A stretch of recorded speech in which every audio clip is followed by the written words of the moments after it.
سامعین گرامی، آج کی ویڈیو میں ہم سورہ کوثر کا مختصر سا تعارف بتائیں گے۔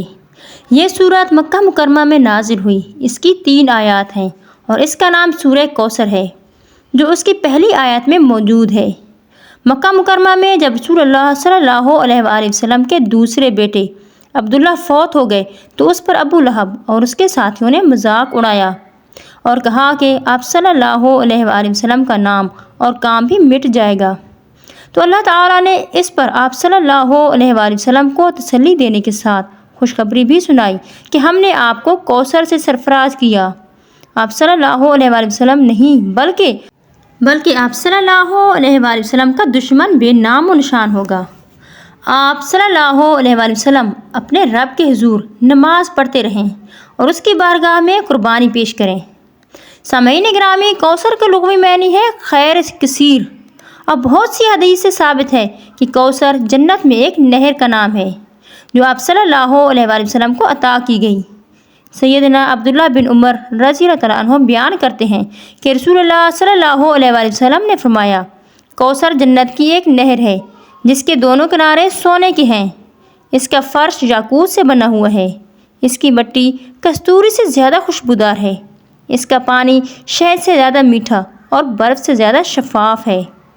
سیدنا سہل بن سعد رضی اللہ تعالیٰ عنہ سے روایت ہے، وہ کہتے ہیں کہ رسول اللہ صلی اللہ علیہ وآلہ وسلم نے فرمایا، بے شک میں تمہارا حوض کوثر پر انتظار کروں گا، جو بھی میرے پاس آئے گا وہ اس سے پانی پیے گا، اور جو اس سے ایک مرتبہ پیے گا پانی وہ کبھی بھی پیاس محسوس نہیں کرے گا۔ دنیا میں بھی آپ صلی اللہ علیہ وآلہ وسلم کو خیر کثیر سے نوازا گیا۔ آپ ختم النبیین کو نبوت اور قرآن جیسی عظیم نعمت عطا کی گئی۔ آپ صلی اللہ علیہ وآلہ وسلم کا ذکر بلند کیا گیا۔ آپ صلی اللہ علیہ وآلہ وسلم نے اپنے مشن کو اپنے جیتے جی پوری طرح کامیاب ہوتے ہی دیکھ لیا۔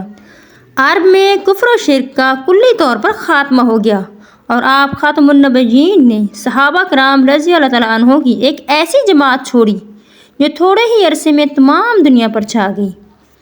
ان نعمتوں اور احسانات کے شکریہ کے طور پر آپ صلی اللہ علیہ وآلہ وسلم سے فرمایا گیا کہ نماز بھی ادا کیجیے اور قربانی بھی دیجیے۔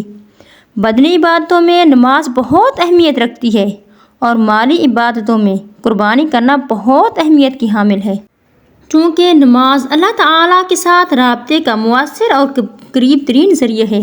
اسی لیے اللہ تعالیٰ نے اپنے آخری پیغمبر حضرت محمد صلی اللہ علیہ وآلہ وسلم کو سفر معراج میں نماز کا تحفہ عطا کیا، اور پھر اللہ تعالیٰ نے نماز کو جنت کی کنجی قرار دیا۔